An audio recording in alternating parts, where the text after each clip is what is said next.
Hi, I'm Jason Inman. And I'm Ashley Victoria Robinson. And we're here to give you a full spoiler review of Thor Ragnarok. Again, if you haven't seen this movie, you might want to come back later because we're going to spoil everything in it. Okay, so let's slowly work our way through this movie.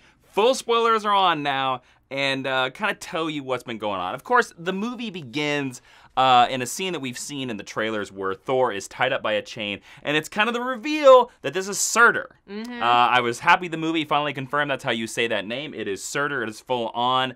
And then he breaks out of Surtur, his chains, and he gets to have like a cool little fight scene, and then we get to hear, of course, the Immigrant Song. That's the song you've heard in the trailers, that song, of course.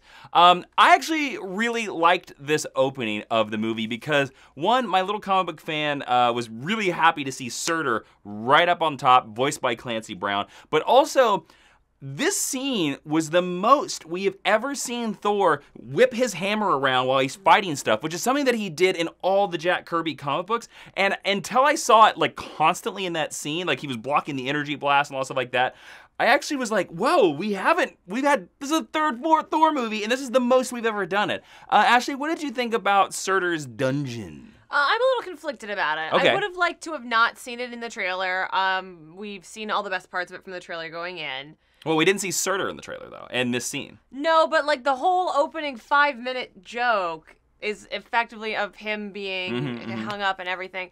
I thought the action sequence was cool. Yeah. I did think it was really cool. However, this sets the tone for the rest of the movie and cements the fact that Thor just talks like us now, guys. And well, he doesn't talk like that. But he speaks colloquially. He speaks colloquially. He says like. He says you know. He uses contractions, which is not what we've seen archetypically either in the comics or in the movies. And that's something I don't like about this movie. Well, let's take that down this road, okay? Because it's been revealed that most of this movie, about 80 to 90%, Taika Waititi, the excellent director, who I thought did a fantastic job directing this. I really liked the production design. I really liked a lot of the camera angles. And I thought some of his lighting choices were lighting choices that were different than the normal Marvel method. Yes. Which I really enjoyed and I thought made this movie visually distinctive, kind of like what the way Doctor Strange was.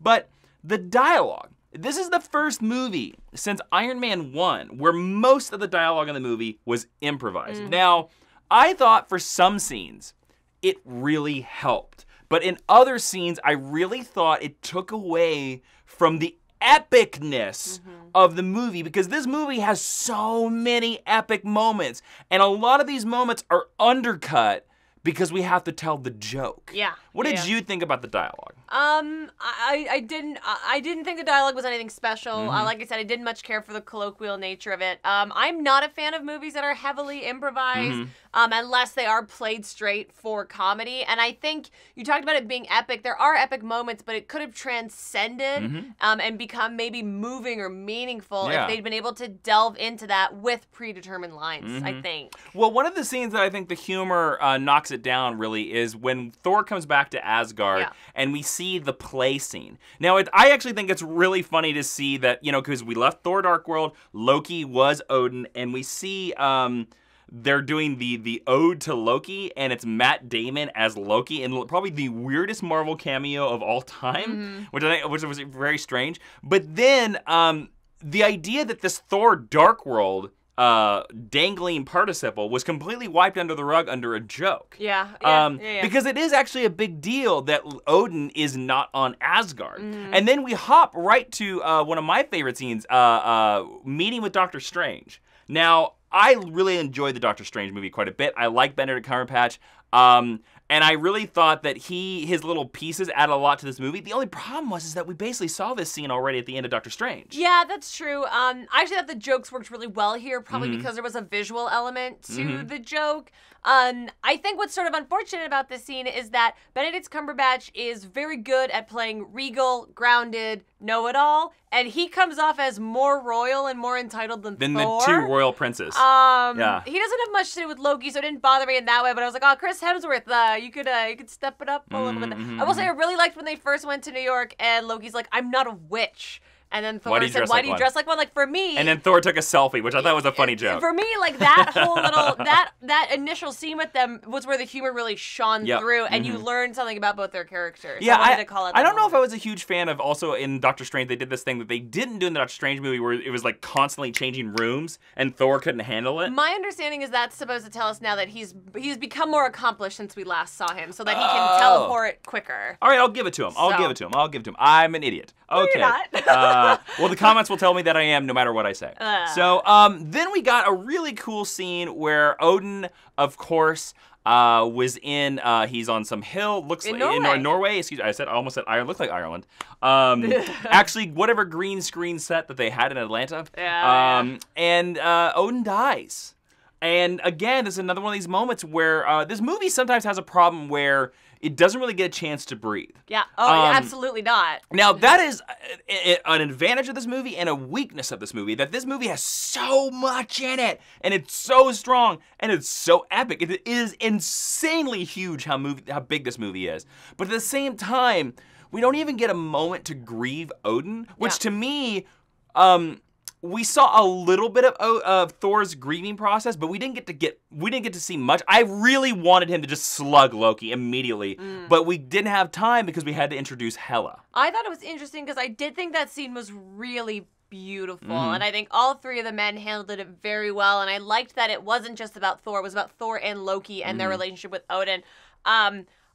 But we did get to see part of the grieving process for Freya last Thor movie, and it felt weird that it was juxtaposed with the death of the man who shaped both of their lives and brought them together, and then we just wipe it aside. Until basically the end of the movie. I will say there's a lot in this movie that ties back into Thor 1, which is great because I like Thor 1 quite a bit. I think we should never mention the Dark World ever again.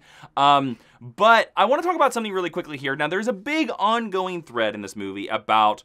of course, Thor very quickly gets Mjolnir destroyed by Hela. And that is a moment now that I wish had been saved for the movie. I wish they hadn't put that in the trailer. There's two moments now. That moment and the reveal of Hulk in the gladiatorial arena. Now, I think, as I said to you before this recording, they could have shown us that Hulk was in the movie and we would have been like, wow, Hulk! But as soon as the Grandmaster starts talking about his secret champion, we know it's the Hulk. And they do this big ramp up to it in the editing in the movie, and it kind of loses all of its power. The reveal doesn't work because you know what the reveal is. But just like the destruction of Mjolnir doesn't work. But the ongoing threat is Thor powerful without the hammer? And so he sort of gains these lightning powers that he's never had before. And I was really hoping that that was going to be the reveal that Thor had the Odin power. Now, that, if you know anything about Norse mythology and Thor comic books, is when you are king of Asgard, and Thor says a line in the movie, he says to Odin, he's like, you've always been more powerful than me. Yeah. And in the comic books, in Norse mythology, whoever is king of Asgard has the Odin power. It means they are the most powerful being on Asgard, bar none. And I was kind of hoping that the thunder and the lightning was, you're going to reveal that was where Odin was going to be like, you're the king now, because you have the Odin power. Something that we had talked about before going to see the movie, too. I was really hoping to see Jarnbjorn, the axe that he carries around in some of the more contemporary comics, but also him learning about his lightning powers and learning how to harness them through this movie. I know it was not influenced by maybe a little bit by this, but just reminded me of Wonder Woman learning how to use her lightning powers at the end of the Wonder Woman movie. I will say this, though. Thor was dressed very similar to the unworthy Thor. Yes, he was. With haircut and just the way his suit kind of was with the sort of one thing, which I appreciate. I think that was not a mistake. Oh, I think it was very much on purpose. All right, let's talk about Hela. We get Cate Blanchett in this movie. She shows up. We find out that she is actually the sister of Thor. In Norse mythology, Hela is actually the daughter of Loki. The niece of Thor. Yeah, the niece of Thor. So I'm okay with that, but it kind of screamed a little bit of Angela in the Marvel comic books. If you know anything about Angela, that secret sister that we learned about Thor a couple years ago.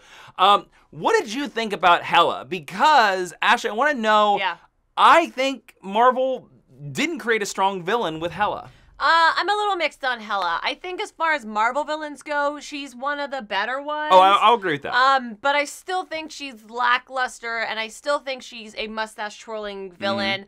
And unfortunately, they wasted this role on Cate Blanchett, who's tremendous and could have brought a lot more to it than, like, emo Galadriel, basically. I know the look is very classic Hela look. With the weird antlers. Now, I will say that I liked that.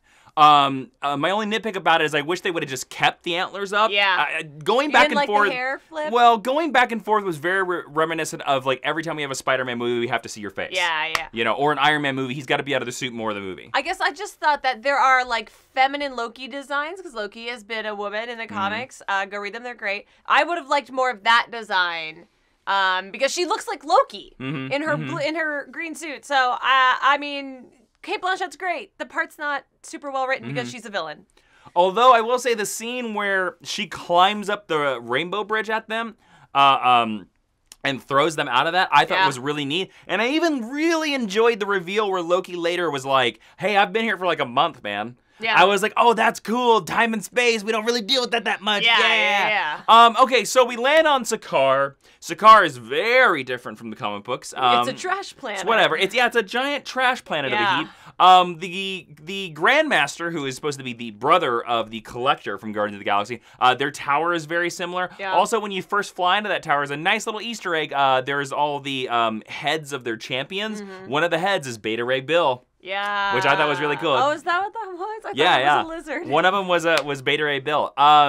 He's so creepy. We meet two characters here. We meet Valkyrie, who we don't find out is Valkyrie till very later, although we've seen the trailer. We know Tessa Thompson is Valkyrie. Yeah. And we meet the Grandmaster, Jeff Goldblum, and his plucky assistant, who is the same actress from Hunt for the Wilder People. Yeah. Oh my God. I should look her up. I love her so much. I was so excited, and I thought she was so funny. Yeah. Well, again, Sam. If you don't know, Sam Neill, also in Hunt for the Wilder People, and also Dr. Alan Grant from Jurassic Park. He played Odin in the fake play that Loki watched. Oh, there you go. So there you go. But what did you think about Valkyrie? Okay, so I thought at first I was not on board with Valkyrie. I don't like that she's sloppy. I don't like that she's drunk. I don't like that she's hateful. I thought Tessa Thompson was really good, though, and really... She's a great actress. And really charming in this part, and so she really grew on me, and as we got through her story of nobility and getting to see her when she was a Valkyrie, I thought was really cool. I think they should have given her a name, since she's not Valkyrie, she's a Valkyrie. Oh, yeah. But I think that was the intention to make... So she's the last one to make her the Thor Valkyrie. I will say... Nobody ever addresses her by name, and I thought that was strange. And one of the only parts that I really liked about Sakaar was I liked her relationship with the Hulk. I actually thought that was really sweet, where she's like, hey, big guy, and he's like, hey, little girl, and they train together. Hey, yeah, I wound up really liking her by the end of the movie. I believe the actress you're looking for is Rachel House. Ah, thank you. Yes. There we go. Groupthink. Okay, yeah, I agree with you, and I also like that the reverence every time Loki and Thor, like, they were like, the Valkyries are supposed to be the greatest fighters of all time. Oh, okay. You know? There was a moment when Thor says, when I was a kid, I wanted to be a Valkyrie, and it's like, shut up. Don't say anything else. That's such a perfect, pure, great character moment because, of course, we all know that the Valkyrie are only women, but they drag it out into like, oh, women, oh, it's about, yeah. And I think the joke undercut what a cool moment that was. I still thought it was a cool moment. I didn't have any problem with that joke at all because especially when like 10 minutes later, they do almost the exact same scene with Loki being like, oh, you're supposed to be this amazing Valkyrie. Like, they're the best fighters in Asgard. So I don't mind that joke at all. Okay. That to me just came off as Thor being dumb. Because Thor's dumb. Thor is dumb. Thor's real dumb. He's a dude, bro. That's exactly who Thor is. Okay, so we get to Sakaar. All right, let's talk about Jeff Goldblum here. Jeff Goldblum basically playing Jeff Goldblum as the Grandmaster playing Jeff Goldblum. I enjoy Jeff Goldblum. I know you are not a huge fan. Now, I don't mind him in this movie because the Grandmaster is such a throwaway part. It could have been anybody and it wouldn't have mattered to this movie. Right, so why not just give it to someone who was going to make a real acting choice with it? This character and whoever his brother is from Guardians of the Galaxy, the Collector. The Collector. And they're like... He's the Grandmaster. They're Celestials or something. They're not Celestials. I don't know. Yeah. They're something, and they're powerful. I guess I'm just never going to like them. Sure. Because Benicio del Toro is a good actor. Jeff Goldblum is supposed to be a good actor, and they're both crap in these parts. So I don't know if there's maybe a greater thread going on with these mystic magic space guys that I'm not seeing, or maybe is going to be revealed I don't know. later on. But I just think, like, they're crazy for crazy's sake. There's nothing real, there's nothing threatening, and there's nothing interesting except some weird underlid liner about this character. Well, they all have the stripe.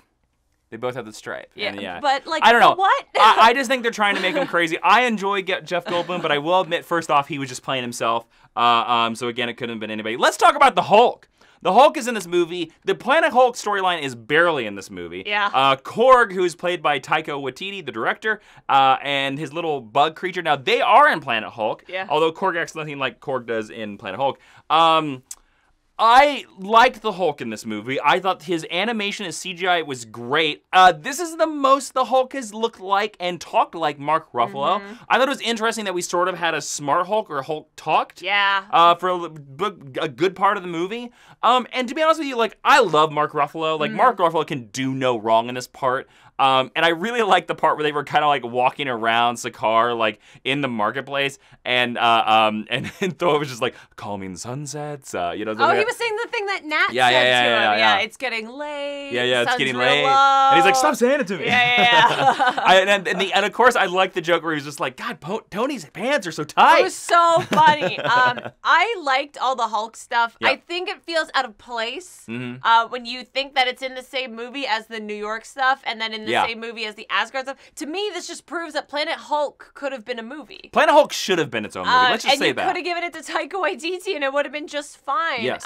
But I did like all those elements, although I feel like they puzzle pieced in very roughly to the overarching narrative. All right, now, of course, we also get to see Heimdall in this movie. He's sort of taking a little road of resistance. He's doing his own thing like that. I like that finally Thor is giving respect to the great actors of Heimdall, who they cast as the doorman of Asgard. They've been walking that back since the first movie. I really actually also like that Fandral was killed really quickly, and Volstagg were like, boom, dead. I mean, you could have let I would have liked Volstagg to live, No, but I was dead. really glad that they just cut Fandral right off the table. And then Hogan was dead as well. We didn't get to see Sif because she couldn't get away from Blind Spot. Yeah. But Heimdall, I thought, got some good pieces to do in this movie. The one I think was really underserved is Karl Urban, who is a great actor, and Scourge is a great character, and the references of the machine guns is there is a storyline in the Walter Simonson run where Scourge, like, holds at bay, like, this people with the machine guns. So that's what they were referencing to. But again, I think it goes back to this thing we were talking about. This movie is very overstuffed. It is so overstuffed. Yeah. But what did you think of Karl Urban?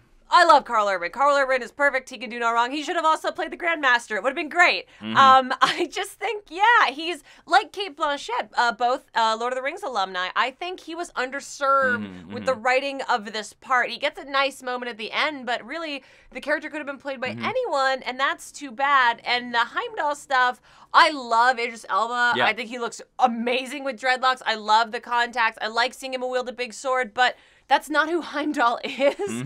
Like, to me, it's so a piece of the production where they're like, crap, he got famous. How do we use him? I mean, I don't mind it because I like Heimdall and I like Idris Elba, so I don't care. I would rather him be doing something than just standing there being like, hello, Thor. Yeah.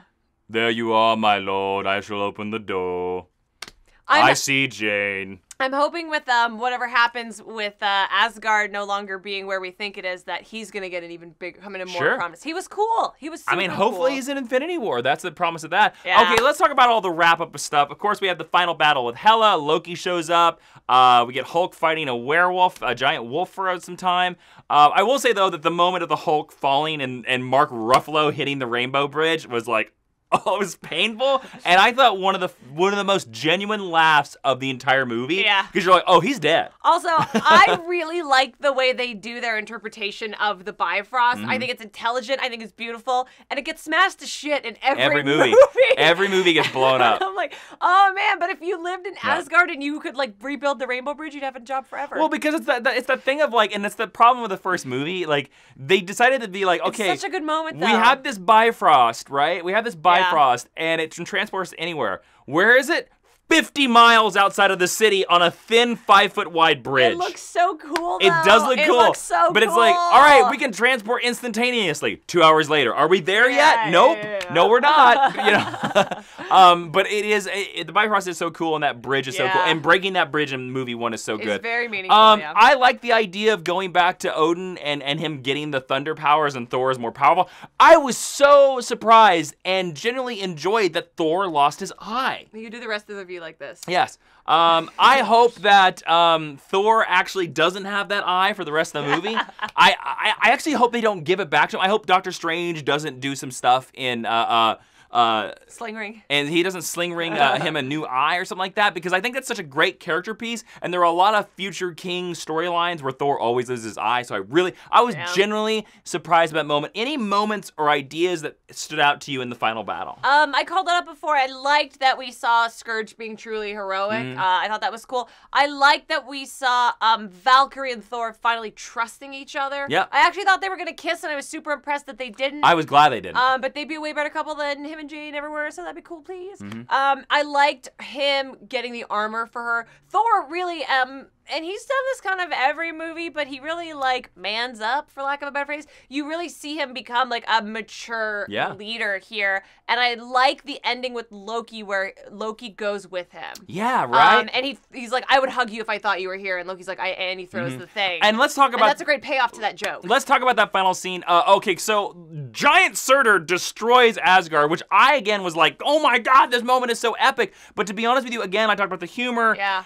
If we had spent the whole movie on Asgard, I think that would have mattered more, because that's a big deal. That's like Vulcan going down in Star Trek 9. It's true. Yeah. Him stabbing Hela was really cool, though. Yeah, sure. And Giant Hela was amazing. So they're on the ship, and we hear the Patrick Doyle Thor theme from movie 1, and we do a sort of recreation of, and I wish they would have held on that moment a little bit more, of him becoming the king, and Heimdall being like there, and they're going to Earth, which we of course think sets up the Asgardia plotline, where they're just gonna have a floating city either above Broxton, Oklahoma, or probably New Mexico, the town from the first movie, is where they're gonna go. But I like that ending because it makes a big change for Thor, and it makes him king, although the problem is I don't think he's gonna stay king for very long, because I don't know if he can beat in the Avengers and be the king. No, but I like that we kind of got, like, the new tribe is like Thor and the Warriors 3, because it's Thor, Loki, Valkyrie, and Heimdall. Yeah. And I was like, oh, that's cool. Yeah. I think I'll probably wind up giving the throne to Heimdall,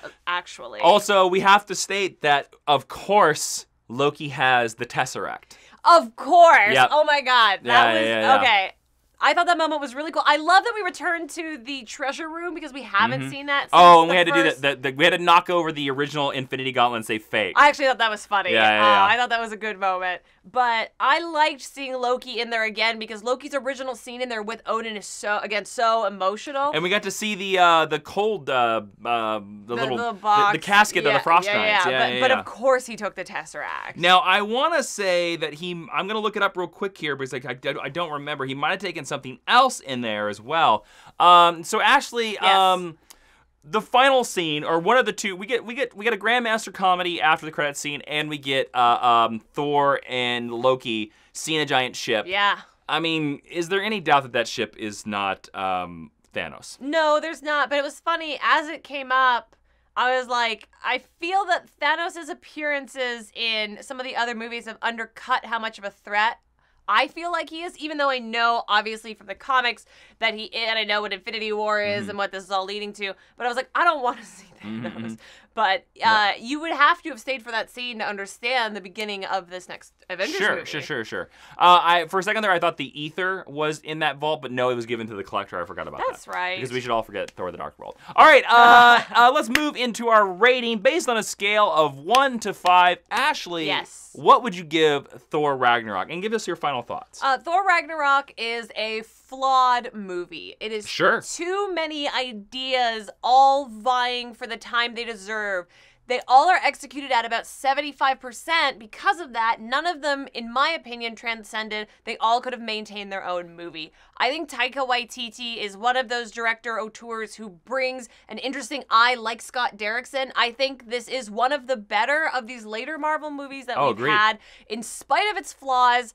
So I'm going to give it a 4 out of 5. Wow. I think it is the second best Thor movie. The things I like, I really didn't like, but when I look at it as a picture, I think it's a pretty good picture. Sure. And I think it sets up an interesting new status quo for the Thor universe going forward. How about you? What are you going to rate it out of 5? I think Thor Ragnarok is a fun, very visual, perfect popcorn movie.